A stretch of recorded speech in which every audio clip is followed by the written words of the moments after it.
straight ahead, 12 o'clock over the trail sign, see a chaparral-covered ridgetop. That's actually Black Diamond Mines, a regional preserve, the site of the Mount Diablo coalfields in the 1860s and 70s and 80s.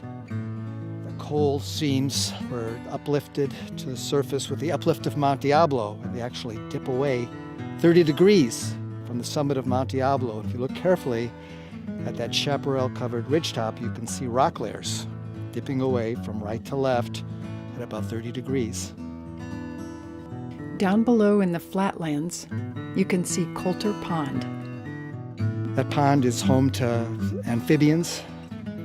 Most of the ponds here in Mount Diablo, they're classified as cattle ponds. So you wonder, how did the frogs get in there, since they tend to go back to where they were born? Well, they're cattle ponds, but they didn't start out that way. Most of the ponds in Mount Diablo were originally natural features caused by landslides and slumping. Of course, when the ranchers got here, they saw a good thing. They improved the ponds. They usually built dams on one side, and they may have tapped local springs to keep it filled. So there's still the amphibians in there, though they're called cattle ponds. They started out as natural ponds. The town below is Clayton. Originally, it was called the Deadfall, either because of all the bear traps or for some downed trees. The area was famous for its grizzly bears at the time.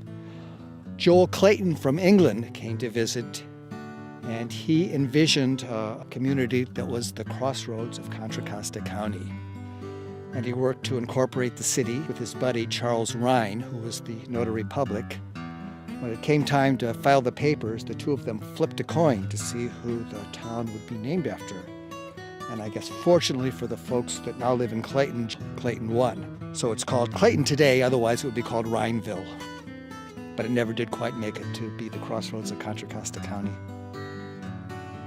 And in the journal of William Brewer, with the Geologic Survey team, when they set up camp down in Clayton, he still put the old name in parentheses, the Deadfall. Now head up the trail to your right. This stretch is great for flowers in the spring. There's just a profusion of flowers in the spring. It really is amazing to see. You can easily identify, I would say, 24 species on one slope. From here, it's only about half a mile to Stop 4, the first and easternmost Twin Peak. You could get there in 10 or 15 minutes, but if it's spring, take your time.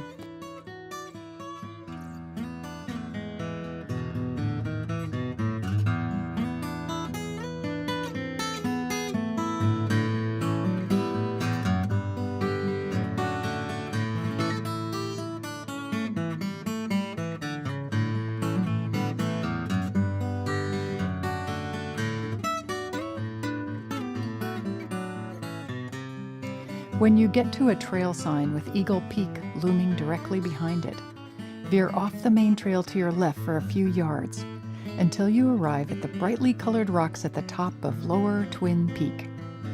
We'll perch there, beside the manzanitas.